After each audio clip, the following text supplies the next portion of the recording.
안녕하세요. 법무민 발전의 이우도 변호사입니다.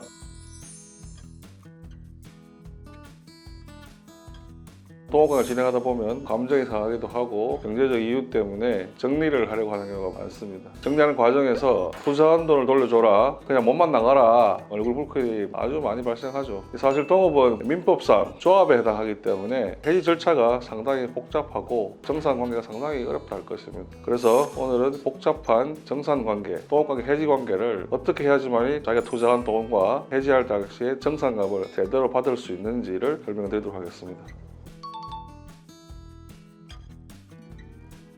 구두 해지만으로도 해지 효력이 발생합니다. 그렇지만 해지 시점을 특정하기 힘들고 또 여러 가지 사유 때문에 반드시 동업관계는 서면으로 정리를 하는 것이 타당하고 정산금 제대로 챙길 수 있는 시작점이라 할 것입니다. 언제 정산할 것인지 그런 문제가 많기 때문에 반드시 최초 성립한 계약서가 없다면 동업은 합의 해지를 하겠다. 시점 특정이 상당히 중요합니다. 동업은 민법상 조합이라는 특수한 계약입니다. 개인이 단순한 약속이 아니라 일종의 사업체입니다. 그렇기 때문에 본인이 그냥 나가고 싶다고 말했다고 해서 자동적으로 정산이 되거나 하는 것은 절대 아닙니다. 법적으로 동업관계를 끝내는 걸 갖다가 탈퇴라고 정의하고 있습니다. 이게 동업계약서 내용에 따라서 완전히 달라진다 할 것입니다. 사업을 언제까지 하기로 하자. 존속기간이 지나면 당연히 조합은 기간 만료로 해지가 될 수 있죠. 조합계약은 5년 내에 못 나간다 이렇게 했을 경우에는 5년 내에 나갔을 경우에는 본인이 그에 대한 손해를 져야 할 일도 발생한다 할 것입니다. 정당한 사유가 없으면 사업체가 어려울 때 나갈 때는 그에 따라서 손해가 발생한다면 그 손해를 갖다가 본인이 책임지고 탈퇴할 수 있다 할 것입니다. 그렇기 때문에 약정서에 어떻게 했다에 따라서 탈퇴가 자유로울 수도 있고 구속을 받을 수 있다 할 것입니다.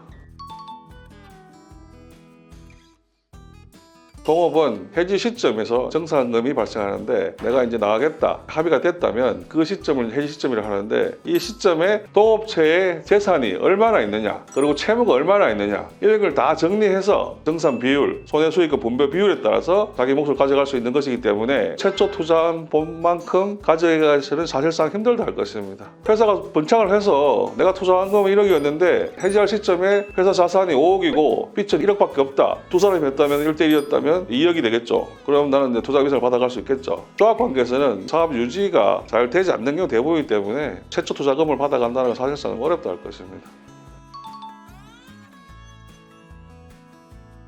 투자한 돈이 많다고 했다고 비율대로 받는 건 절대 아니고요. 계약서에 수익금 비율 또는 손익 분배 비율이라는 게 나타납니다. 그걸 반드시 기재하게 되어 있는데 약정상으로 그 약정에 따라서 받는 거지 내가 투자금을 더 많이 했다고 해가지고 절대 더 받는 건 아닙니다. 실제로 제가 지금도 동업정산 소송을 수행하고 있는데 세 사람이 동업을 했습니다. 투자금 비율을 보면 세 사람이 1억씩 내기로 3억을 만들기로 했는데 마지막 한 사람은 경험이 있어서 비율은 1억 5천만 원을 내고 나머지는 노동력을 제공하기로 합의가 되었습니다. 물론 이 경우도 합의서는 없었습니다. 그렇지만 이제 수익을 분배하면서 똑같이 1대1로 했기 때문에 정산을 할 때는 5천만 원 낸 사람도 1억을 비율상으로 가져갈 수 있는 경우는 실제로 있죠. 투자금 비율이 아니라 전체 정산금 기준을 했을 때 정산 비율을 산정해서 그 비율에 따라 가져가는 것입니다. 부득이하게 해지 절차를 거쳐서 정산금 소송을 할 수밖에 없는데 돈을 받으려면 소송에 이겼다 하더라도 당시에 판결을 집행할 돈이 없으면 상당히 어렵죠. 그렇기 때문에 소송을 진행하기 전에 동업체가 유지되고 있다면 동업체 자산에 대해서 보전처분, 즉 가압류 가처분 보전 소송을 진행해놓고 본안 소송을 제시하는 게 통상적인 절차고 그렇게 해야지만이 돈을 그나마 제대로 받을 수 있는 방법 중에 하나를 할 것입니다. 해지하고 동업소송을 하겠다, 해지소송을 하겠다 그러면 그때까지 자신이 이 동업관계에 자산이 어느 정도 있는지 재고가 뭐가 있는지 통장에 돈이 얼마 있는지 대략적으로 파악을 해야 됩니다. 그 다음은 이제 보전 가압류 가처분을 해놓고 그 다음 본안 소송을 들어가서 하고 정산소송 가장 중요한 거는 약정서가 없는 경우에 정산금 비율을 어떻게 할 것이냐 그리고 두 번째로 기존에 남아있는 재고, 자산 이 가치를 어떻게 평가할 것이냐 이게 가장 큰 문제를 할 것입니다. 그래서 이제 법원에서 남아있는 재산 감정을 하게 됩니다. 자산 규모가 확정된다면 정해진 정산 비율에 따라서 분배하면 된다 할 것입니다.